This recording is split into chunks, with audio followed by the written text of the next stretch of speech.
Steel rod ಇರೋದು, ಆ cut ಮಾಡೋದಕ್ಕೆ ಸ್ಟೀಲ್ ರಾಡು ಇದಿರೋದು, ಅದರಲ್ಲಿ ಕೈಗೆ ಪಟ್ ಅಂತ ಹೊಡೆಯೋರು. 1 ಸೆಕೆಂಡ್ ಲೇಟ್ ಆದರೆ ನಾವು ನೆನೆಸ್ಕೊಳ್ಳೇಬೇಕಾದ ಮನುಷ್ಯ ನಾನು ಅಂದರೆ ಸುಂದರ Krishna Arasu. Voice Ashwath music ಮಾಡಿಬಿಡ್ಬೋದು ಸಾಂಗ್ನ.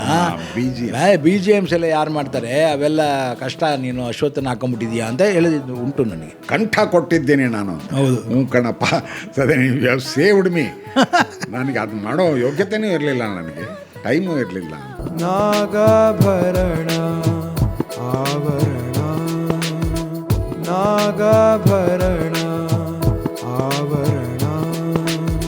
It was like that. ಸಣ್ಣ ಘಟನೆಯಿಂದ ಹೇಗೆ ಒಂದು ಫ್ಲೇರ್ ಅಪ್ ಆಗುತ್ತೆ ಇಡೀ ಕತೆ. ಅಂಡ್ ಅದನ್ನು ಹೇಗೆ ಅವನು ತನ್ನ ಸ್ವಾರ್ಥಕ್ಕೆ ಬಳಸ್ಕೋತಾನೆ ಮತ್ತು ಅದನ್ನು ಎಷ್ಟು ಚೆನ್ನಾಗಿ ಅವನು ತನ್ನ ಕಾಯಿನ್ ಮಾಡ್ತಾ ನಮಗೂ ಕೂಡ ಅದರೊಳಗೆ ತಲ್ಲೀನರಾಗ್ಬಿಟ್ಟಿತ್ತು. ನಿಜವಾಗಿ ನಾನು ಈ ತರಹ ಇದೇನೇನೋ ಅಂತ ಅನ್ನಿಸ್ಬಿಟ್ಟಿತ್ತು ನನಗೆ. ಯಾಕೆಂದ್ರೆ ಅದು ಮೊದಲನೇ ಅನುಭವ ಬೇರೆ. ಹೌದು, ಒಂದು ಹಾರ ಕೊಟ್ಬಿಟ್ಟಿತ್ತು. ಸುಮ್ಮನೆ ಹಿಂಗೆ ಮಾಡಿ ಮರೆಯೋ ಅಂತ ಇದಲ್ಲ. ಇಲ್ಲ, ಭಾಳಷ್ಟು ಕಷ್ಟಪಟ್ಟು ಕೂಡ ಮಾಡಿದ್ರಿ ನೀವು. ನಾನು ನೋಡಿದ್ನಲ್ಲ ಅದನ್ನು, ಮೊನ್ನೆ ಕೂಡ ನೋಡಿದಾಗ ಅವನ ಓಡಿಸ್ಕೊಂಡೋಗಿ ಇದು ಮಾಡೋದು. ಓಡಿಸ್ಕೊಂಡೋಗೋ ಸಮಯದಲ್ಲಿ ಅಲ್ಲೊಂದು ಸರ್ಕಿಟ್ ಹೌಸ್ ಇದೆ, ಮುಂದ್ಗಡೆನೋ ಬಂತು. ನಾನು ಅಂಬಾಸಿಡರ್ ಕಾರ್ನಲ್ಲಿ ಕೂತಿದ್ದವನು ಸಿಕ್ಕಾಪಟ್ಟೆ ಜ್ವರ ಬಂದ್ಬಿಡ್ತು. ಪಾಪ ರಾಣಿನೇ ಬಂದು ನಿಮ್ಮ ವೈಫು ಅಲ್ಲಾರೋ ಡಾಕ್ಟ್ರ್ ಹತ್ರ ಇದನ್ನು ಹೋಗಿ ಏನೋ ಇದನ್ನು ಮಾಡಿ ಸಾಗರ ಡಾಕ್ಟ್ರು. ಸೊ ಆ 3 ದಿವಸ 4 ದಿವಸನೂ ನಾನು ಶೂಟಿಂಗ್ ಮಾಡಿದ್ದು ಟ್ಯಾಬ್ಲೆಟ್ ಮೇಲೆ. ಅದಕ್ಕೆ ಯಾವಾಗಲೂ ಹೇಳ್ತೀನಿ, ಏನಾದ್ರು ಜ್ವರ ಬಂದರೆ ಅದಕ್ಕೊಂದು ಅವಾರ್ಡ್ ಬರ್ತ್ಕೊಂಡು. ಭಾಳ ಚೆನ್ನಾಗಿತ್ತು. ಆಮೇಲೆ ಎಲ್ಲರೂ ಬಹಳ ಚೆನ್ನಾಗಿ ಸಪೋರ್ಟ್ ಮಾಡಿದರು. ಆಮೇಲೆ ಭರಣನಿಗಿಂತ ಹೆಚ್ಚಾಗಿ ನಮಗೆ ಹೆದರಿಕೆ ಇದ್ದಿದ್ದು ಅಂದರೆ ನಮ್ಮ ಪ್ರೊಡಕ್ಷನ್ ಮ್ಯಾನೇಜರ್ ಯಾರು, ರಾಮಚಂದ್ರ, BV ರಾಮಚಂದ್ರ ಅಂದರೆ ಹೆದರುತ್ತಿದ್ದೀನಿ ಎಲ್ಲ. ಚೆನ್ನಾಗಿತ್ತು. ತ್ರಿವೇಣಿ, ಕಾಸರಗೋಡು ಚಿನ್ನ, ಅವನಿಗೂ ಮೊದಲನೇ ಸಿನಿಮಾ. ಹೌದು, ಇಲ್ಲ ಸಾಕಷ್ಟು ಮೊದಲು. ತ್ರಿವೇಣಿಗೂ ಮೊದಲನೇ ಸಿನಿಮಾ, ನಿಮಗೆ ನನಗೆ ಮೊದಲನೇ, ನಿಮಗೆ ಪಾಲ್ ಸುದರ್ಶನ್ ಬರೆದ್ರಲ್ಲ, ಅವನಿಗೂ ಮೊದಲನೇ ಸಿನಿಮಾ. ನೀವೆಲ್ಲ ನನ್ನನ್ನು ವಿಲನ್ ಮಾಡಿದ್ರಲ್ಲ, ನನಗೊಬ್ಬ ವಿಲನ್ ಇದ್ದ ಈ ಸಿನಿಮಾದಲ್ಲಿ, ಆ ಪಾಲ್ ಸುದರ್ಶನ್ ಅಂತ. ಅವನಿಗೂ ಮೊದಲನೇ ಸಿನಿಮಾ. ಇಷ್ಟಿಷ್ಟುದ್ದ ಡೈಲಾಗು ಕಟ್ ಮಾಡಿ 3 ಸೆಂಟೆನ್ಸ್ ಮಾಡಯ್ಯ ಇದನ್ನು ಅಂತಂದರೆ ಇಲ್ಲ, ಹಾಗೆ ಹೇಳಬೇಕು. ಕಲ್ಲಿನ ಗುಡಿಯಲ್ಲಿ ಮಣ್ಣಿನ ಮೈದರೊಳಗೆ ಅದು ಭಾಳ ಗೋಳಕಂಟ. ಬಟ್ ಅದು ಪ್ರತಿಯೊಂದು ವರ್ಡ್ದಾಗಿ ಭಾಳ ಆತ್ಮೀಯ ಮಿತ್ರನೂ ಆಗ್ಬಿಟ್ಟ. ಎಷ್ಟು ಚೆನ್ನಾಗಿದೆ ಡೈಲಾಗ್ಗಳು ಅದರಲ್ಲಿ ಅಂತಂದರೆ, ಇವತ್ತಿನ ದಿವಸಕ್ಕೆ ನಾನು ಈಗ ಕೆಲವರು ಡೈಲಾಗನ್ನು ಸರ್ ಭಾಳ ಕ್ಯಾಶುವಲ್ ಆಗ್ಬೇಕು ಸರ್, ಭಾಳ ಕ್ಯಾಶುವಲ್ ಆಗ್ಬೇಕು ಸರ್ ಅಂತಾರೆ. ಒಂದು ಸಾಹಿತ್ಯ ಕೃತಿಯನ್ನು ಆಧರಿಸಿ ಒಂದು ಸಾಹಿತ್ಯ ಕೃತಿಯನ್ನು ಒಂದು ಬೇರೆ ಒಂದು ಆಯಾಮಕ್ಕೆ, ಮಾಧ್ಯಮಕ್ಕೆ ತಂದಾಗ ಅದರಲ್ಲಿ ಇನ್ನಷ್ಟು ಸಾಹಿತ್ಯವನ್ನು ಇಟ್ಕೊಂಡ್ರೆ ಅದು ಇನ್ನೂ ಚೆನ್ನಾಗಾಗುತ್ತೆ ಅನ್ನೋ ಕಲ್ಪನೆ ಹೋಗಿಬಿಟ್ಟಿದೆ. ಭಾಳ ಚೆನ್ನಾಗಿ ಇದನ್ನು ಮಾಡ್ದ. ಆಮೇಲೆ ಇದಾದಮೇಲೆ ನಾವು ನೆನೆಸ್ಕೊಳ್ಳೇಬೇಕಾದ ಮನುಷ್ಯ ನಾನು ಅಂದರೆ ಸುಂದರ ಕೃಷ್ಣ ಅರಸು. ವಾಯ್ಸ್ ನಾನು 27 ದಿವಸ ಕಷ್ಟಪಟ್ಟು ರಜಾ ತೊಗೊಂಡು ಬಂದಿದ್ದೀನಿ. ಮತ್ತೆ ಡಬ್ಬಿಂಗು ಗಿಬ್ಬಿಂಗು ಅಂತೇನೇನೋ ಅಂದರೆ ನನಗೆ ಅವೆಲ್ಲ ಅರ್ಥ ಆಗೋದಿಲ್ಲ ಮಾರಾಯ. ಅದನ್ನು ಅರ್ಥ ಮಾಡ್ಕೊಳ್ಳೋಕ್ಕೆ 27 ದಿವಸ ಆಗುತ್ತೆ. ದಯವಿಟ್ಟು ನಾನು ಕೈ ಬಿಟ್ಬಿಡಿ, ಅದೇನು ಮಾಡ್ತೀರೋ ಮಾಡಿರಿ ಅಂತ ಅವ್ರ ಕೈಲಿ ಮಾಡಿಸಿದ್ರು. ಹೌದು, ಅವ್ನು ಭಾಳ ಖುಷಿಯಾಗಿ ಮಾಡಿದ್ರು. ಅವ್ರು ಹೇಳೋರು, ಅಯ್ಯೋ ನನ್ನ ರೋಲು ಎಷ್ಟು ಚೆನ್ನಾಗಿ ಮಾಡ್ತೀನಿ ಅಂತ ದತ್ತಣ್ಣ ನೋಡು. ಆದಮೇಲೆ ನನಗೆ ಫೋನ್ ಮಾಡಿ ಹೇಳಿದೆ, ಇದಕ್ಕೆ ಪ್ರಶಸ್ತಿ ಬರೋಕ್ಕಿಂತ ಮುಂಚೆ ಇದಕ್ಕೇನಾದರೂ ಪ್ರಶಸ್ತಿ ಬಂದರೆ 50% ನಂದು, 50% ನಿಮ್ಮದು. ನಿಮಗೆ ಕಂಠ ಕೊಟ್ಟಿದ್ದೇನೆ ನಾನು ಅಂತ. ಹೌದು, ಹ್ಞೂ ಕಣಪ್ಪ, ಸದೇ ನೀವು ಸೇವ್ಡ್ ಮೀ. ನನಗೆ ಅದು ಮಾಡೋ ಯೋಗ್ಯತೆಯೂ ಇರಲಿಲ್ಲ, ನನಗೆ ಟೈಮು ಇರಲಿಲ್ಲ. ಇಲ್ಲ, ಭಾಳ ಚೆನ್ನಾಗಿ ಮಾಡೋದು. ಏನು ಸಣ್ಣ ರಿಯಾಕ್ಷನ್ನು ಕೂಡ ಭಾಳ ಚೆನ್ನಾಗಿ ಎತ್ಕೊಂಡ್ರು. ಆ್ಯಂಡ್ ಪ್ರತಿ ಸಲ ಮಾಡೋವಾಗ್ಲೂ ಅವನು ಒಂಥರ ಎನ್ವಿಯಿಂಗ್ ಯು, ನಿಮ್ಮನ್ನು ಒಂಥರ ಎಷ್ಟು ಚೆನ್ನಾಗಿ ಮಾಡಿದ್ದಾರೆ. ಎಷ್ಟು ಚೆನ್ನಾಗಿ ಮಾಡಬೇಕಾದ ಪಾತ್ರನ ನಾನು ಮಾಡಿ, ಅದಕ್ಕೆ ಅವರು ಸಂಪೂರ್ಣ ಸಹಕಾರದಿಂದ, ಪ್ರೀತಿಯಿಂದ ಧ್ವನಿ ಕೊಟ್ಟು ಅದನ್ನು ಮೆಚ್ಕೊಳ್ಳೋದಿದೆಯಲ್ಲ, ಎಲ್ರಿಗೂ ಆಗಲ್ಲ. Is a tremendous good actor, good person. ಅದಕ್ಕೆ ಹೇಳೋದು ಮನುಷ್ಯತ್ವ ಅನ್ನೋದು ಕಾಣಬೇಕು ನಾವು, ಅಲ್ವಾ? ನನಗೆ ಭಾಳ ಖುಷಿಯಾಗಿದ್ದೇನು ಅಂದರೆ, ನೀವು ಆ 27 ದಿವಸದಲ್ಲಿ ನಿಮ್ಮ ಪೋರ್ಷನ್ ಮುಗಿಸ್ತೇನೆ ಅಂದರೆ ಎಲ್ಲೂ ನಿಮ್ಮನ್ನು ಎಲ್ಲೋ ಒಂದು ದಿವಸ ಅಥವಾ ಅರ್ಧ ದಿವಸ ಸುಮ್ಮನೆ ಕುಳಿಸಿರ್ಬೋದೇನೋ ಅಷ್ಟೇ. ಉಪಯೋಗವಂತೂ ಆಯಿತು. ಅದೇನು ನಿರಂತರವಾಗಿ ಕೆಲಸ ಮಾಡಿದ್ವಿ. ಯಾಕೆಂದ್ರೆ 30 ದಿವಸದಲ್ಲಿ ಸಿನಿಮಾನೇ ಮುಗಿಸ್ಬಿಟ್ವಿ. ಅಂದರೆ ಅದರಲ್ಲಿ ಆ ಸಾಗರದ ಜನ ಏನು ಸಹಾಯ ಮಾಡಿದ್ರು, ಬಾ ಅವರನ್ನು ಕೈ ಮುಗಿಬೇಕು, ಅವರು ಅಷ್ಟು ಜನ. ಅಷ್ಟೇ ಅಲ್ಲ, ಅಲ್ಲಿ ಒಂದು ಸಣ್ಣ ಹುಡುಗಿ ಇತ್ತು ನಾವು ಇದನ್ನು ಮಾಡಬೇಕಾದ್ರೆ.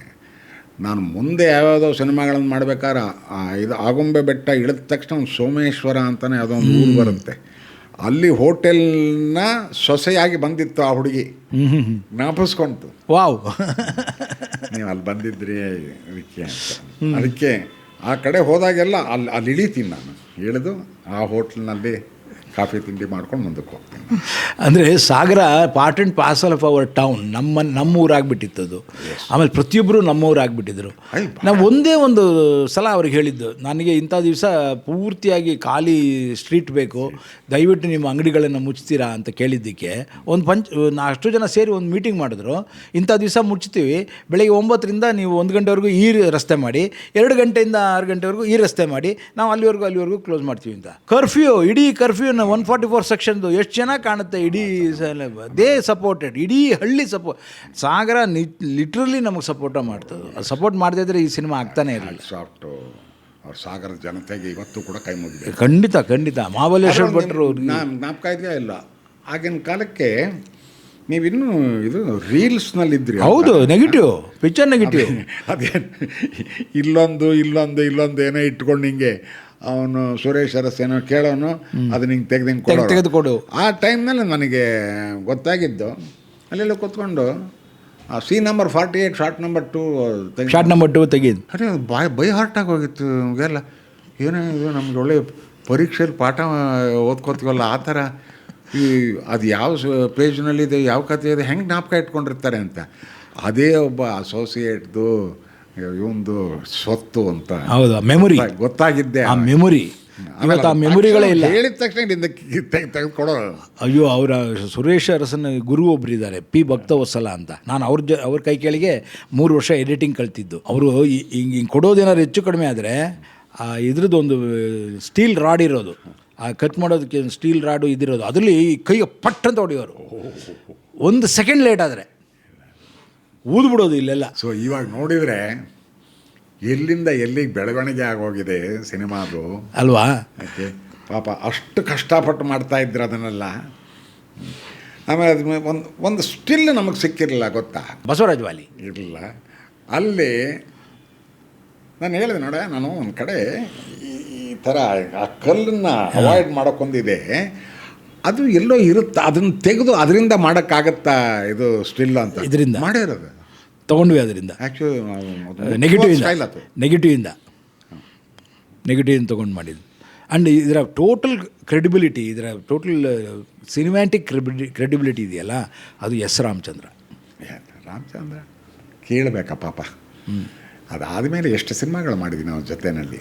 ಪ್ರತಿ ಸಿನಿಮಾದಲ್ಲೂ ಕೂಡ ಏನೋ ಒಂದು ಕಾಂಟ್ರಿಬ್ಯೂಷನ್ ಇರೋದು.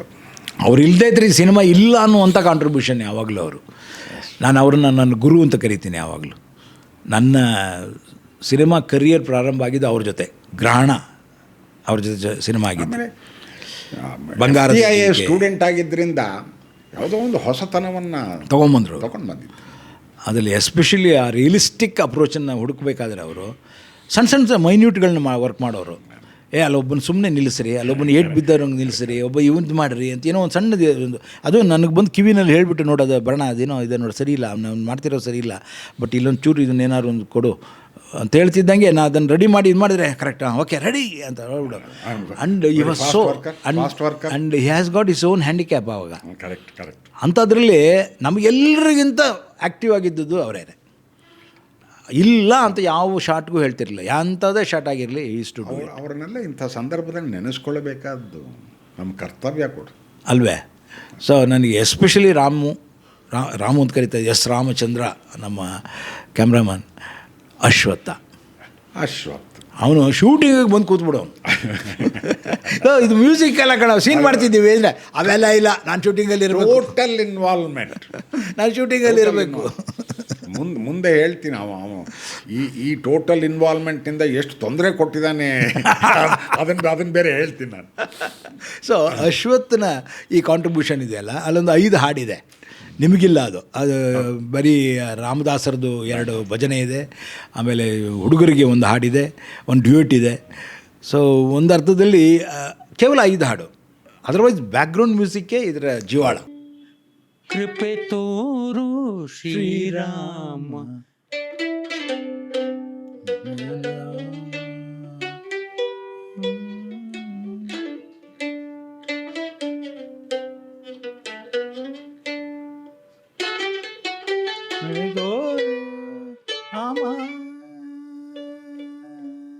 ಎಲ್ಲರೂ ಹೇಳಿದ್ದೇನು ಅಂದರೆ ಅಶ್ವತ್ಥ ಮ್ಯೂಸಿಕ್ ಮಾಡಿಬಿಡ್ಬೋದು ಸಾಂಗ್ನ, ಬಿ ಜಿ ಎಮ್ಸ್ ಎಲ್ಲ ಯಾರು ಮಾಡ್ತಾರೆ ಅವೆಲ್ಲ ಕಷ್ಟ, ನೀನು ಅಶ್ವತ್ಥನ ಹಾಕೊಂಬಿಟ್ಟಿದೀಯಾ ಅಂತ ಹೇಳಿದ್ದು ಉಂಟು ನನಗೆ. ಆದರೆ ನನ್ನ ಕಾನ್ಫಿಡೆನ್ಸ್ ಏನು ಅಂದರೆ ಅವನು ಹಾರ್ಮೋನಿಯಂ ಹಿಡಿದ್ರೆ ಅವನ ಎಮೋಷನ್ ಬರ್ತಿತ್ತು. ಅವನು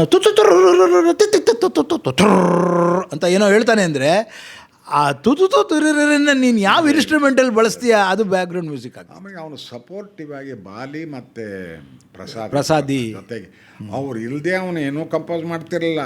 ಆಮೇಲೆ ಅವನಿಗೆ ಕಂಪೋಸ್ ಮಾಡಬೇಕಾದ್ರೂ ಎದುರುಗಡೆ ಕೂತಿರ್ಬೇಕು ಯಾರು ಒಂದು. ಹೌದು, ಪಕ್ಕದಲ್ಲಿರಬೇಕು. ಅವ್ರ ರಿಯಾಕ್ಷನ್ ನೋಡೋಣ ಅವನು. ಅದೊಂದು ಪಕ್ಕದಲ್ಲಿ, ಅದರಲ್ಲೂ ಬಲಗಡೆ ಪಕ್ಕದಲ್ಲಿ ಇರಬೇಕು. ಯಾಕೆ ಹೇಳಿ, ಆಮೇಲೆ ಇಲ್ದಿದ್ರೆ ಚುಚ್ತಾನ ಬಲಗಡೆ ಪೈಡ್ ಅಂತ ಕೊಡೋನು, ಏನಾದ್ರು ಸರಿಯಾಗಿ ಬರ್ತಾ ಇದ್ರೆ ವಾ ಅಂತ ಶಬಾಸ್ ಅಂತ ಬಾರಿಸೋನು. ಬಟ್ ಇನ್ವಾಲ್ವ್ಮೆಂಟ್ ಅಂದರೆ ಅದಪ್ಪ ಮರ. ಸೊ ಅಶ್ವತ್ಥನ ಇನ್ವಾಲ್ವ್ಮೆಂಟು, ಅವನು 5 ಹಾಡುಗಳು ಅಲ್ಲದೇ ಅವನು use to come to the shooting ಬಂದು ಕೂತ್ಕೊಂಡಿದ್ದು. ಅವನು ಸುಮ್ಮನೆ ಏನು ಬರಲಮ್ಮ, ನನ್ನಿಂದ ಏನೂ ತೊಂದರೆ ಆಗಲ್ಲ, ನಾನು ಬರ್ತೀನಿ, ತಿಂಡಿ ತಿಂತೀನಿ, ಹೊತ್ತು ಊಟ ಮಾಡ್ತೀನಿ, ದತ್ತಣ್ಣನ ಜೊತೆ ಇವ್ರ ಜೊತೆ ಕಾಲ ಕಳಿತೀನಿ, ಆರಾಮಾಗಿರ್ತೀನಿ ಅಂತ. ಎಷ್ಟು ಆರಾಮಾಗಿರೋನು ಅಂತಂದರೆ ಅದು ಕರೆಕ್ಟು. ಹಂಗಾಗು ಅಲ್ಲಿ ಹೋಗಿ ಇವ್ ಕುಕ್ ಹತ್ರ ಅವನು ಅದು ಇದಕ್ಕೆ ಅಂತ ಅದು ಮೆಣಸಿನ ಪುಡಿ ಜಾಸ್ತಿ ಹಾಕಿದೆಯಾ, ನೀನು ಉಪ್ಪು ಕಡಿಮೆ ಹಾಕಿದೆಯಾ, ಅದನ್ನು ಬೇರೆ ವಿಚಾರಿಸ್ಕೊಳೋನು. ಅದ್ರಲ್ಲಿ ರಾಮಚಂದ್ರ ಮತ್ತು ಅಶ್ವತ್ಥ ಇಬ್ಬರು ಜಟಾನು ರಾಮಚಂದ್ರ ಇಬ್ಬರು ಅಷ್ಟೇ. ಅವರೊಂದು ಮೆನುನೇ ಮಾಡಿಬಿಟ್ಟಿದ್ರು. ರಾಮಚಂದ್ರ ಮಂಡೇ ಇದು ಬೇಕು, ಟ್ಯೂಸ್ಡೇ ಇದು ಬೇಕು, ವೆನ್ಸ್ಡೇ ಇದು ಬೇಕು ಅಂತ, ಅದ್ರ ಪ್ರಕಾರ ತಿಂಡಿ. ಅದನ್ನೇ ಹೇಳೋದು, ಆ ಫೆಲೋ ಫೀಲಿಂಗ್. ಮತ್ತು ಬರೀ ಕೆಲಸ ಒಂದೇ ಅಲ್ಲ, ಅದ್ರ ಜೊತೆ ಇದನ್ನೂ ಅನುಭವಿಸ್ಬೇಕು ಅಂತ. ಖಂಡಿತ ಒಳ್ಳೆ ಊಟನೂ ಅನುಭವಿಸ್ಬೇಕು. ಹೌದು, enjoy work, enjoy food, enjoy everything ಇಡೀ ಇದರಲ್ಲಿ ಅಂತ.